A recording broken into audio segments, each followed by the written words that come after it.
Hi hello welcome to news site Telugu channel. This is Paritala Murthy. So promo చూసిన వాళ్ళందరికీ కడుపు నిండిపోయింది అబ్బా. ఎందుకంటే యష్మికి ఎక్కడ బుల్లెట్ పేల్చాలో అక్కడ బుల్లెట్ పేల్చారు. ఏదైతే సంచాలక్గా తను కన్ఫ్యూజ్ అయింది, ఫెయిల్ అయిందని ప్రేరణ నందో, మరి నువ్వు సంచాలక్గా కరెక్టా అని బాగా లాక్ చేశారు, ఇరికిచ్చారు. అలాగే బిఫోర్ డోర్లోకి వెళ్ళక ముందు నువ్వేం చెప్పావు, ఏది నియర్ బైగా ఉంటే అదే తీసుకుంటా అన్నావు కదా. మరమరాల విషయంలో ఏదైతే టాస్క్ ఉందో, రేషన్ టాస్క్, అందులో సీత అండ్ మణికంఠ ఇద్దరు ఆడింది. నువ్వు ముందు కన్సిడర్ చేస్తాను, తర్వాత ఎందుకు చేయమనేసరికి అక్కడ దొరికిపోయింది. దొరికిపోయి ఏం చేస్తుంది, ఎమోషనల్గా ఏం చెప్తుంది.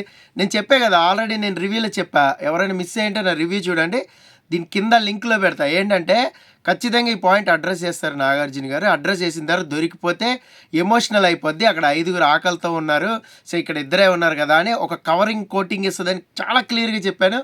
చెప్పిందే జరిగింది. అందుకే నాకు సో వీడియో చేయాలనిపించింది యాక్చువల్గా. ఎందుకంటే మన రివ్యూలో ఏదైతే మాట్లాడుకున్నామో అది ఎగ్జాక్ట్గా జరిగింది.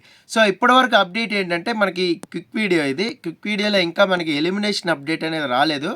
సో సేవింగ్ సాటర్డే అయితే ఇద్దరిని సేవ్ చేశారు సాటర్డే ఎపిసోడ్లో. సో వాళ్ళలో ఎవరున్నారంటే నైనిక సేవ్ అయింది. సో నైనికని సేవ్ చేశారు. అలాగే నిఖిల్ని కూడా సేవ్ చేశారు. ఇంకా సాటర్డే ఎపిసోడ్లో నిఖిల్కి మణికంఠకి కూడా కోటింగ్ పడినట్టుగా సమాచారం. ఏంటంటే వాళ్ళు కొంచెం రూల్స్ బ్రేక్ చేశారని అదని ఇదని. అలాగే విష్ణుప్రియని అండ్ సోనియాని కూడా అడ్రస్ చేస్తూ మాట్లాడారు. వాళ్ళకు కూడా కొంచెం క్లాస్ అనేది బీకర్. ఇంకా చీఫ్గా నైనిక ఫెయిల్యూర్, యష్మి ఫెయిల్యూర్, ఇద్దరిని కూడా తీసి పడేశారు. ఇద్దరిని తీసేసి యష్మి టీం నుంచి అభయ్ నవీన్ని చీఫ్గా ప్రకటించారు. అభయ్ నవీన్ సో సేఫ్ జోన్లో ఉంటాడు నెక్స్ట్ వీక్. అలాగే నబీల్ని నైనిక టీం నుంచి చీఫ్ కింద చేశారు. సో వీళ్ళిద్దరు చీఫ్ కింద అయితే సో వీళ్ళిద్దరికి నామినేషన్స్ అనేవి ఉండకపోవచ్చు. అంటే పెద్ద క్లాన్ అభయ్ నవీన్ది కాబట్టి మళ్ళీ మీకు ఏదైనా టాస్క్ పెడితే క్లాన్లో మార్పులు అవి జరిగితే ఒకవేళ పెద్ద క్లాన్ ఎవరిది ఉంటే సో వాళ్ళని కొంచెం ఆ చీఫ్ కింద పెట్టేసి, అంటే కెప్టెన్ లేరు కాబట్టి ఇంటి కెప్టెన్, సో వాళ్ళని నామినేషన్ నుంచి సేవ్ చేసే ఛాన్సెస్ ఉన్నాయి. అయితే ఎలిమినేషన్ అప్డేట్ అనేది ఇంకా రాలేదు. సో ప్రోమోలో మాత్రం ఏదైతే కడిగి పాడేయాలో అదైతే కడిగి పాడేశారు. సో యష్మి ఫ్యాన్స్ ఉంటే ఎవరైనా అట్టవు ఉండొచ్చేమో కానీ, బట్ చాలామంది యష్మి క్లాస్ పడాలని అనుకున్నట్టుగా అయింది. యాక్చువల్గా ఇది లాస్ట్ వీకే జరగాల్సింది. నిఖిల్ విషయంలో సంచాలక్గా ఎప్పుడైతే ఫెయిల్ అయ్యాడో, సో నిఖిల్ని అది అడ్రస్ చేసి ఉంటే ఖచ్చితంగా నామినేషన్లో అదే పడి ఉండేది.